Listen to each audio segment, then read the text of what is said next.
नया टॉपिक है, नया लेसन है, उस लेसन का नाम है हेल्थ एंड डिजीज।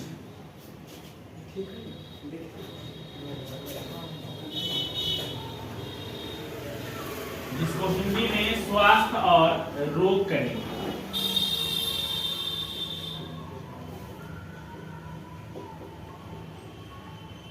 इस लेसन में सबसे पहले यह समझा जाए कि स्वास्थ्य क्या है और रोग क्या है। जब स्वास्थ्य के बारे में जान जाइएगा तो रोग के बारे में भी ऑटोमेटिक पता चल जाएगा। स्वास्थ्य किसे कहते हैं, तो इसमें 3 बातें कम से कम याद रखिएगा। जब मनुष्य का भौतिक अवस्था, रासायनिक अवस्था और मानसिक अवस्था, तीनों अवस्था नियमित रूप से कार्य करेगा, तीनों अवस्था नियमित रूप से चलेगा, तो ऐसे मनुष्य को हम लोग कहेंगे स्वस्थ मनुष्य। और यदि यह तीनों अवस्था में से कोई भी अवस्था, यानी भौतिक अवस्था, रासायनिक अवस्था या आपका जो है मानसिक अवस्था प्रभावित हो जाएगा, अर्थात नियमित रूप से न चलेगा, तो उसे अवस्था को ही कहा जाएगा रोग। फिर से समझ लिया जाए एक बार, मनुष्य का वैसा अवस्था जिसमें भौतिक अवस्था, रासायनिक अवस्था और मानसिक अवस्था तीनों नियमित रूप से चलता है, उसे स्वास्थ्य कहा जाता है।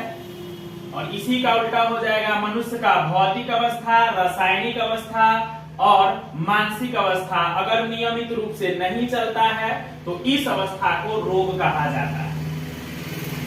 अब रोग के प्रकार के बारे में जानेंगे कि रोग कितने प्रकार के होते हैं। जनरली अगर देखा जाए तो रोग 2 प्रकार के होते हैं। पहला नंबर में इन्फेक्शियस डिजीज,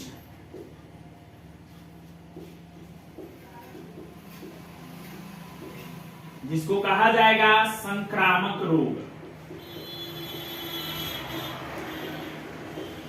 यह रोग जो है एक मनुष्य से दूसरा मनुष्य में फैल जाता है, इसीलिए इस रोग का एक और नाम हो जाएगा प्रसारित रोग।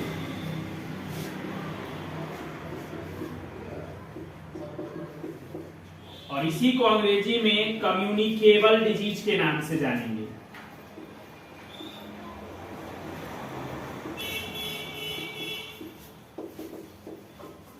और इसका साधारण परिभाषा यह होता है कि वैसा रोग जो एक मनुष्य से दूसरा मनुष्य में फैल जाता है, यानी जो रोग एक मनुष्य से दूसरे मनुष्य में फैल जाएगा उसे कहिएगा संक्रामक रोग या प्रसारित रोग। हिंदी में हमने बताया, और अंग्रेजी में इसी को बोलेंगे इन्फेक्शियस डिजीज और कम्युनिकेबल डिजीज। ठीक इसी का उल्टा, जो रोग एक मनुष्य से दूसरे मनुष्य में नहीं फैलेगा उसको कहेंगे नॉन इन्फेक्शियस डिजीज। इसको हम लिख सकते हैं नॉन इन्फेक्शियस डिजीज।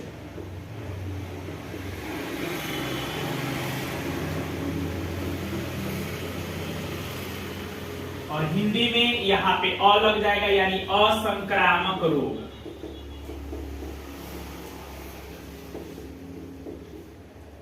इसी प्रकार जो दूसरा है प्रसारित रोग, इसको हम फिर से अगर इसका अपोजिट देखें तो हो जाएगा अप्रसारित रोग, यानी नॉन कम्युनिकेबल डिजीज, जिसको हम इस प्रकार से लिखेंगे अप्रसारित रोग।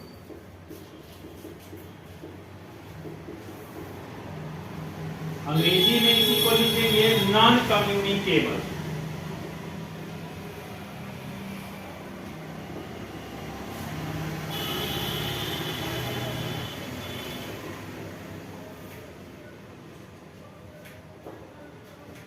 संक्रामक रोग उसे कहेंगे जो एक मनुष्य से दूसरे मनुष्य में फैलेगा। असंक्रामक रोग उसे कहेंगे जो एक मनुष्य से दूसरे मनुष्य में नहीं फैलेगा।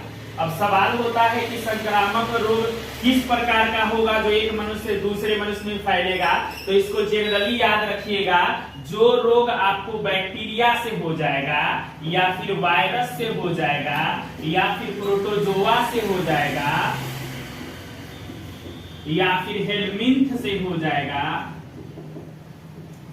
ये तमाम डिजीज जो बैक्टीरिया, वायरस, प्रोटोजोआ और हेलमिंथ से होता है, वो सब रोग जो है एक मनुष्य से दूसरे मनुष्य में किसी तरह का संक्रमण द्वारा फैल सकता है तो सब रोग आपका होगा इन्फेक्शियस डिजीज। लेकिन कौन ऐसा बीमारी है जो एक मनुष्य से दूसरा मनुष्य में फैलता ही नहीं है, तो वह बीमारी आपका जो होगा वह किसी न किसी विटामिन के, किसी न किसी पोषक तत्व के कमी से होने वाला बीमारी होगा। जैसे कोई भी विटामिन आपके शरीर में कम जाएगा तो आपको कोई ना कोई रोग हो सकता है। जैसे विटामिन ए अगर कम गया तो विटामिन ए के कमी से रतौंधी का रोग हो जाएगा, विटामिन बी कम गया तो बेरी का रोग हो जाएगा, इसी तरह से विटामिन सी कम गया तो आपको स्कर्वी का बीमारी हो जाएगा। तो ऐसा बीमारी है रतौंधी, अगर आपके शरीर में हुआ है तो किसी दूसरे को इसके संक्रमण से कोई मतलब नहीं है, ये फैल ही नहीं सकता है। आप चाह के भी चाहोगे कि यह रोग किसी को हो जाएगा, अगर हमें हो चुका है तो दूसरे में हो जाएगा, तो संभवतः यह रोग हो ही नहीं सकता है, कोई संभावना नहीं है।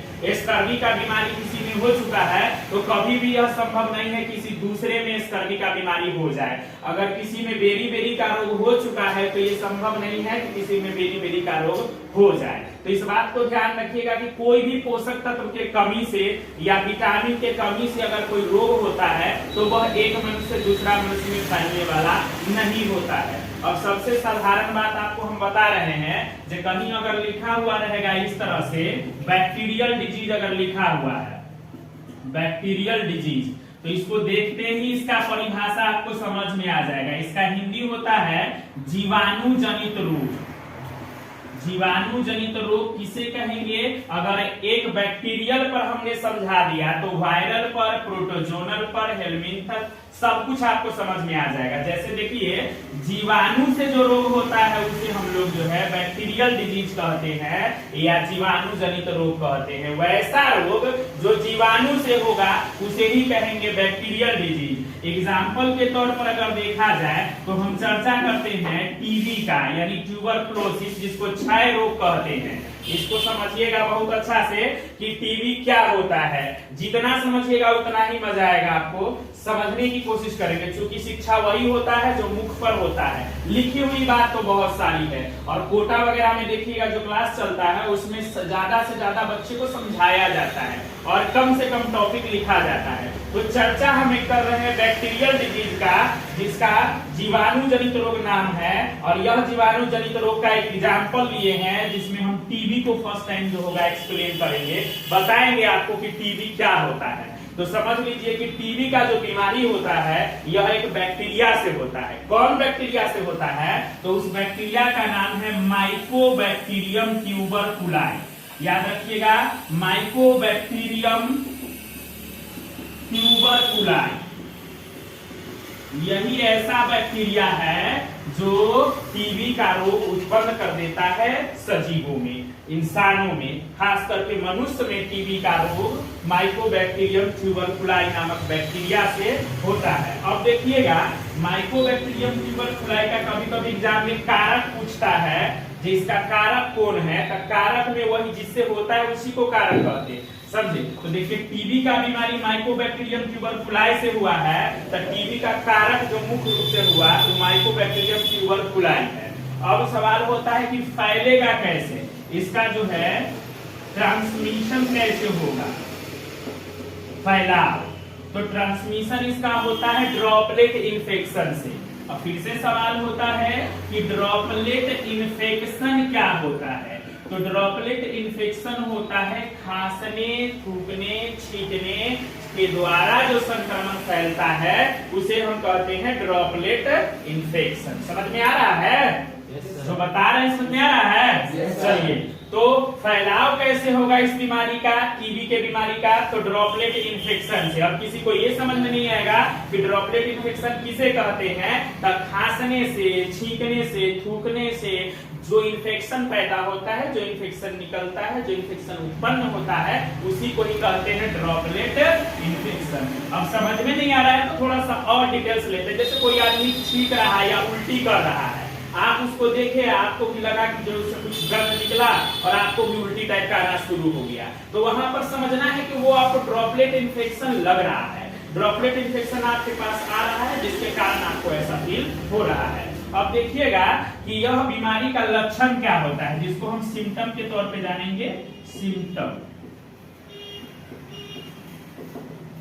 लक्षण जान लीजिए। इस बीमारी का सबसे प्रॉपर लक्षण जो लगातार होता है रोगी के साथ, वो होता है कि रोगी जो है खास करके लगातार खांसते रहता है। खांसी जो होगा लगातार होगा रोगी को। इसके साथ साथ बुखार भी लगेगा, शरीर का वजन भी घट जाएगा, भूख कम लगेगा और रात में नींद रोगी को नहीं आता है। अगर ये बीमारी वाला रोगी कोई होगा जिसको टीबी होने वाला होगा, तो सबसे पहले ये सब गुण उसके अंदर में आना शुरू हो जाएगा। क्योंकि बीमारी से पहले ये लक्षण आता है। अगर बीमारी से पहले लक्षण आ जाता है तो उसको जांच करके पता भी किया जा सकता है, या लक्षण से भी पता किया जा सकता है कि इसका मतलब इसमें बीमारी है। जैसे अगर कोई इंसान को लगातार 10 दिन 15 दिन से खांसी हो रहा है, बुखार भी लग रहा है, शरीर कमजोर होते चला जा रहा है, वह जो होगा भूखा भी रह रहा है, मतलब वो खाना नहीं खा रहा है, रात को नींद भी नहीं आ रहा है, तो उस कारण समझ लीजिए कि जो होगा इंसान को पता चल जाता है कि उसके अंदर टीबी का बीमारी है। शरीर का वजन तो 100% घट जाएगा। इस स्थिति को हमेशा ध्यान में रखिएगा कि अगर टीबी का बीमारी है तो भूख कम लगेगा। भूख इंसान को जब कम लगेगा, कम खाएगा, तो शरीर का वजन तो घटेगा ही घटेगा। अब देख लीजिए लक्षण के बाद बता रहे हैं आपको, टीबी का जो होगा अगर बचाव करना होगा, टीबी से अगर बचना चाहते हैं, प्रिवेंशन अगर चाहिए आपको,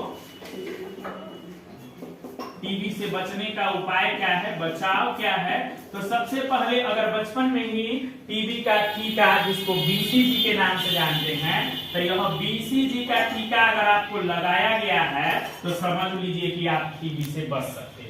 लेकिन अगर किसी को नहीं लगाया गया हो, चाहे ऐसा हो कि वह टीबी से अब बचना चाह रहा हो, टीबी का बीमारी तो किसी न किसी व्यक्ति को किसी न किसी गांव मोहल्ले में होता ही है, तो ऐसी कंडीशन में आप इस बात को ध्यान रखिएगा कि यदि कोई भी मनुष्य बचना चाहता है कि टीबी से कैसे बचेंगे, तो बचने के लिए सबसे पहले हम बताएंगे कि इन्फेक्टेड पर्सन जो होते हैं, जिसको टीबी का बीमारी पहले से हुए है, वो होगा इन्फेक्टेड पर्सन, यानी संक्रमित व्यक्ति। तो संक्रमित व्यक्ति से आपको दूर रहना है। ये बात ध्यान रखिएगा कि जिस आदमी को टीबी का बीमारी हो चुका है, उस आदमी से आपको दूर रहना है। दूर रहिएगा कहने का मतलब क्या है? दूर रहने का मतलब 20-25 किलोमीटर उधर रहना है, नहीं, आपको दूर रहना है कि उसके सांस आपके सांस तक नहीं पहुंचे। इस तरह से जैसे उसके मुंह से के द्वारा जितना भी गैस निकले वह आपके संपर्क में ना हो, वह खांसे, छीके, थूके तो आप उसके संपर्क में ना हो। तो ये हुआ आपका जो होगा इन्फेक्टेड पर्सन से बचिएगा तो टीबी से अवश्य बच जाइएगा। अब बात रही कि इसके अलावा भी कोई है, तो देखिए टीबी वाले बीमारी के साथ जिसके पास बीमारी है टीबी का, जिस लोगों के पास, उसके साथ आप खाना भी नहीं खा सकते।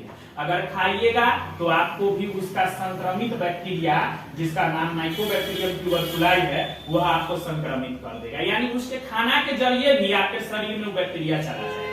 अगर उसका श्वास भी आपके श्वास तक पहुंचता है, नाक तक उसका हवा पहुंचता है, तो वैसे केस में जो है आपको टीबी का डिजीज हो जाएगा। अगर आप सोते भी है उसके साथ, समझे, स्लीप भी करते हैं, तो ऐसी स्थिति में जो होगा अगर उसका श्वास अगर आपके श्वास तक पहुंचता है, नाक तक पहुंचता है, तो वैसी स्थिति में जो है आपको वो बीमारी हो सकता है।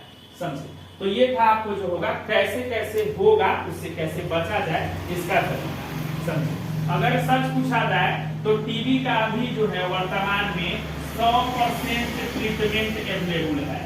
मतलब यदि हो गया किसी को तो इस बीमारी का उपचार कंप्लीट रूप से हो सकता है। डिटेल्स में भी बाकी सब और भी बातें हम बताएंगे, अभी सिर्फ थोड़ा थोड़ा समझाते चल रहे हैं सब पर। अब देखिए टीबी के अलावा और भी बैक्टीरियल डिजीज है।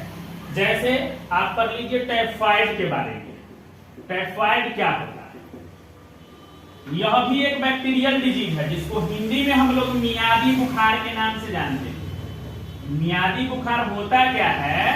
तो ई बुखार एक बार अगर इंसान को हो गया तो फिर लगातार 10 दिन 5 दिन के अंतराल पर, चाहे 1 सप्ताह के अंतराल पर होगा, फिर छूट जाएगा, फिर होगा, फिर छूट जाएगा। मतलब इसे राहत मिलेगा, फिर परेशानी भी आ जाएगी तुरंत।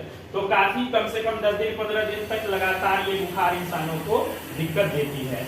टाइफाइड का जो बीमारी है यह एक बैक्टीरिया से होता है और उस बैक्टीरिया का नाम होता है साल्मोनेला टाइफी। याद रखिएगा, साल्मोनेला टाइफी नामक जो बैक्टीरिया होता है उसी से यह बीमारी होता है टाइफाइड। अब टाइफाइड का बीमारी अगर हो जाएगा तो पता कैसे चलेगा कि इंसान को कैसे हुआ ये बीमारी, साल्मोनेला टाइफस के शरीर में कैसे उत्पन्न हुआ।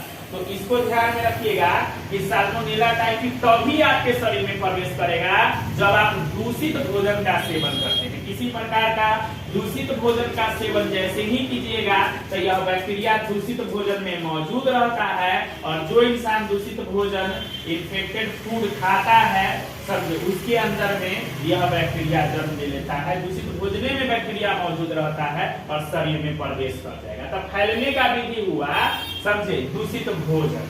उसके अलावा देखिएगा इसका लक्षण क्या होता है, तो लक्षण है इस बीमारी का कि बुखार लगातार होगा, इसके साथ साथ सिर में काफी ज्यादा दर्द होगा, शरीर में कमजोरी काफी ज्यादा आ जाएगी समझे, और भूख भी कम लगेगा। इसमें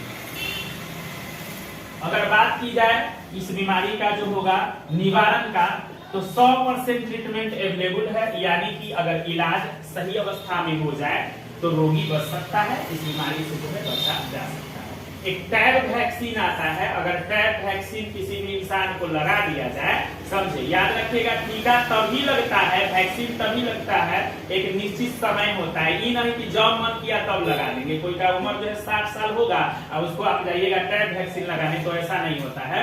एक खास समय में निश्चित अवधि में उसको जो होगा टीका लगवाना चाहिए। तो अगर टैब वैक्सीन अगर इंसान को लगा हुआ है, याद रखिएगा, तो सबसे बड़ी बात है कि उस इंसान को बीमारी होबे नहीं करेगा समझे, क्योंकि जो बीमारी का टीका इंसान को लगा दिया जाता है सबसे बड़ी बात में उसको बीमारी नहीं होता है समझे। जैसे आपको पोलियो का टीका बचपन में अगर लगा दिया गया है तो पोलियो का बीमारी आपको नहीं समझे। अभी वर्तमान में जो होगा हर बीमारियों पर टीका का खोज किया जा रहा है, क्योंकि जो होगा जिस बीमारी का टीका हो जाएगा, जैसे कोरोना पिछले समय में गया है, उसका अगर टीका हो जाता है, बन जाता है पूर्ण रूप से, तो फिर निवारण हो जाएगा बीमारी का, फिर बीमारी खत्म हो जाएगी। आने से पहले लोग इसका निवारण करते हैं। ठीक है।